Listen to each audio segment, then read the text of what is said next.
1 June 1999. According to their planned flight route, American Airlines Flight 1420 flew from Chicago to Salt Lake City and then from Salt Lake City to Dallas.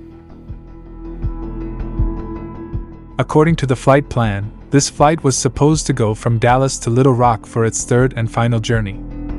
On that day, 48-year-old Captain Richard Bushman was in command of Flight 1420. With 10,234 hours of experience, Captain Bushman was a very experienced pilot. After graduating from the United States Air Force Academy in 1972, Captain Bushman worked as a fighter pilot in the U.S. Air Force until 1979. After being promoted to lieutenant colonel in the Air Force, he joined American Airlines in 1979. Over the past 20 years, Captain Bushman's flight record has been impeccable. Just a year before the accident, Captain Bushman was promoted to the position of MD-80 aircraft check airman. This meant that after his approval, new trainee pilots were given the license to fly MD-80 planes. On the flight, Captain Bushman was accompanied by 35-year-old First Officer Michael Origel, who had been working for American Airlines for less than a year. Although their experience flying the MD-80 plane was only 182 hours, in the 6 years prior to that, First Officer Michael Origel had accumulated 4,292 hours of flying experience while working as a corporate pilot. Like Captain Bushman, First Officer Origel began his flying career in the U.S. Navy. After that, he worked as a chief pilot and flight instructor at an air traffic company before starting his commercial pilot career. According to Central Daylight Time, Flight 1420 was supposed to take off from Dallas International Airport at around 8:28 p.m. and arrive in Little Rock at approximately 9:41 p.m. after a 1-hour and 13-minute flight. However, due to severe weather conditions, the National Weather Service issued a warning to the flight's pilots, informing them that the weather along the flight path from Dallas to Little Rock was very bad, with the possibility of both severe storms and hail. As a result of this information, there could be a delay in Flight 1420's takeoff from Dallas International Airport. Since both pilots had been on duty for the past 12 hours, and airline rules stipulate that pilots cannot exceed 14 hours of continuous duty, this could further contribute to a potential delay in Flight 1420's takeoff from Dallas International Airport, and since this was their last flight of the day, both pilots were trying to complete this flight in any way possible to finish their duty. In addition to weather-related delays, there was also a technical issue with the plane, causing a delay in taking off. Due to these factors, the pilots contacted the airport dispatcher and requested either the cancellation of the flight or the arrangement of another aircraft. As a result, the dispatcher promptly arranged for another McDonnell Douglas MD-82 series aircraft, commonly used for domestic routes, as a replacement. In total, 145 people, including 139 passengers and 6 crew members, boarded the new MD-80 plane. After completing all the ground tasks, the pilots begin the roll-off process and give instructions to push the plane back from the departure gate. With a delay of 2 hours and 12 minutes from their scheduled takeoff time, American Airlines Flight 1420, with 139 passengers and 6 crew members on board, took off from Dallas International Airport for Salt Lake City at around 10:40 p.m.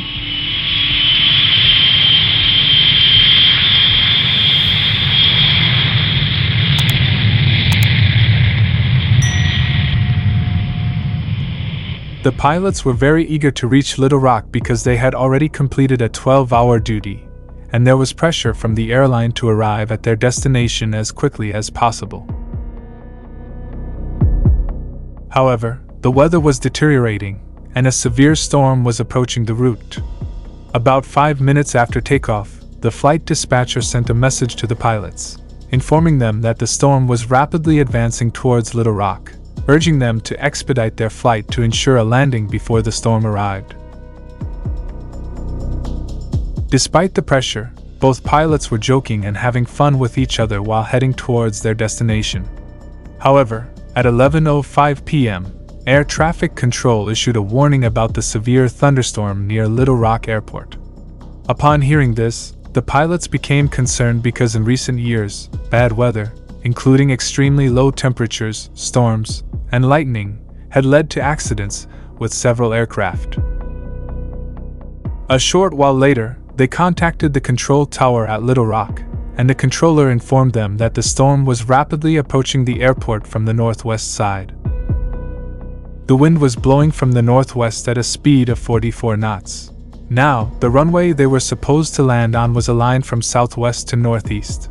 This meant that the storm was a crosswind, crossing the runway. It's important to note that landing a plane in these conditions is very challenging. In this situation, the controller suggested that they land on runway 22, which faced the southwest direction. According to American Airlines policy, if the runway is dry and the crosswind is less than 30 knots, a landing can be performed. However, if the runway is wet, the limit for crosswind is 20 knots. While First Officer Michael Origel believed that the limit was 25 knots, there was no argument between them at any point. However, Captain Bushman was correct in this case because, according to American Airlines, the MD-80's wet runway landing limit was indeed 20 knots for crosswind. Then, at 11:39 p.m., the controller contacted them again and asked if they could see the runway. In response, First Officer Origel said, "We can see it, but things are not very clear. Nevertheless, we believe we can land on runway 22 because the storm seems to be a little further from here." At this point, the controller informed them that they were receiving a wind shear warning for the airport. It's important to note that wind shear is considered very dangerous for landing because it involves a sudden and significant change in wind direction over a short distance. This has led to several airplane crashes in the past. The pressure on the pilots was increasing, and they were eager to land safely at the airport as quickly as possible. However, given the conditions, it didn't seem favorable for a safe landing. A short while later, the controller informed them that the wind had changed direction and was no longer blowing from the north. Captain Bushman decided that they should land on runway 4, which was the same runway but from the opposite side. The controller was guiding the pilot for the landing and providing essential information from time to time. First Officer Origel informed the controllers that they were having a hard time spotting the runway, but Captain Bushman was unable to see it. In this situation, Origel began guiding Bushman. Just then, the weather worsened, and clouds began to envelop the area between the plane and the airport. After this, they couldn't see anything further ahead. In response, Bushman, with a tone of frustration, said, "I hate it when I don't know where I am." Following this, the controller informed Flight 1420 that the airport was experiencing heavy rain, and the visibility on the runway was less than 3,000 feet. The storm was moving from the north with a speed of 30 knots and at an angle of 350 degrees. This information was extremely important because it exceeded American Airlines guidelines for crosswind landing limits on a wet runway. However, First Officer Origel made a significant mistake here. When Origel read the transmission, he accidentally read 030 instead of 350, which indicates headwind, not crosswind. Indeed, headwind is considered favorable for landing because it involves the wind blowing in the opposite direction of the plane's movement. This helps slow down the plane and aids in controlling its speed after landing. However, after hearing 030, Captain Bushman thought everything was fine, so he began the landing checklist. He lowered the landing gear and turned on the plane's lights. At 11:48 p.m., the controller once again sent a wind shear alert, but the pilots believed that a safe landing on the runway could still be possible in these wind conditions. Shortly after this, the controller reported that the visibility on the runway had now decreased to only 1,600 feet. However, the pilots chose to ignore this information. Despite all these mistakes and challenges, the plane finally touched down on the runway. The plane started to run quickly on the wet runway. A few seconds after touchdown, the runway came into view for the pilots. Captain Bushman turned on the windscreen wiper to ensure a clearer view ahead. During this time, the strong wind pushed the plane to the right of the runway centerline. The pilot immediately initiated the thrust reversers to slow down the plane. However, starting the thrust reversers only exacerbated the problem. This caused the pilots to experience problems with directional control. As a result, they decided to disengage the thrust reversers 6 seconds later. Running at a speed of 180 km per hour on the wet runway amidst the strong wind and rain, controlling the plane's direction had become increasingly difficult for both pilots.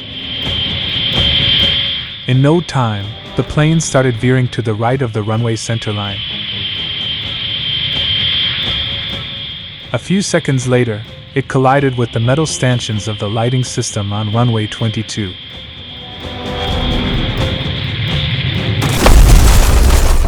Due to the high speed of the plane, the collision was so forceful that its undercarriage broke off, the cockpit was punctured, and the plane broke into 3 pieces. The impact of the collision, especially with the cockpit and various parts of the plane, resulted in the immediate death of Captain Bushman and 2 passengers in the first-class cabin. However, the danger was far from over. After the plane crashed, a devastating fire broke out in the rear section, where approximately half of the passengers were located. These people were trying to get out quickly, but smoke started filling the cabin, and everyone got scared and tried to escape. Many people managed to escape through the emergency exits and wandered around in the rain and darkness. However, 4 passengers couldn't get out in time, and they died due to smoke inhalation. In this accident, Officer Origel survived, but his leg was fractured in 3 places. He gathered the courage to inform American Airlines about the accident, and after that, he made a call to his wife. Firefighters arrived at the scene within 18 minutes. Passengers were quickly evacuated from the wreckage and transported to the hospital. Officer Origel was the last person to be rescued from the wreckage. He was trapped in the debris, and it took a considerable amount of time to cut him out and free him. In this accident, 9 people among the 145 passengers and cabin crew lost their lives, and 2 people died during the treatment. The investigation revealed that the major reason for this accident was not deploying the spoilers. Ground spoilers are located on top of the plane's wings. Their job is to bring the plane down. They help with the braking system and maintaining stability, and they also put weight on the plane's lower side. Normally, spoilers are activated at the end when lowering the landing gear, so that when the plane touches the runway, these automatically open up.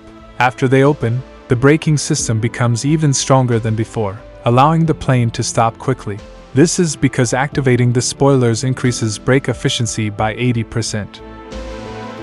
But the question remains, how did such an important step get overlooked by the captain? The captains had been on duty continuously for 16 hours to ensure passengers reached their destinations on time. They were extremely fatigued and had been under pressure due to the bad weather from the start. In such a scenario, one possible reason could be that they simply forgot this important step. After this incident, American Airlines updated its flight operation manual, reduced the maximum duty time for pilots, and established new limits. In addition, it was also made mandatory that the controller should provide the complete report of the incident without asking after a crash so that assistance can be provided promptly. New rules were established, and changes were made to runways as well. As a result, Flight 1420 became the last weather-related crash in the USA. Indeed, Captain Bushman's dedication to his job was commendable. However, it came at a cost, with 11 people losing their lives due to his dedication.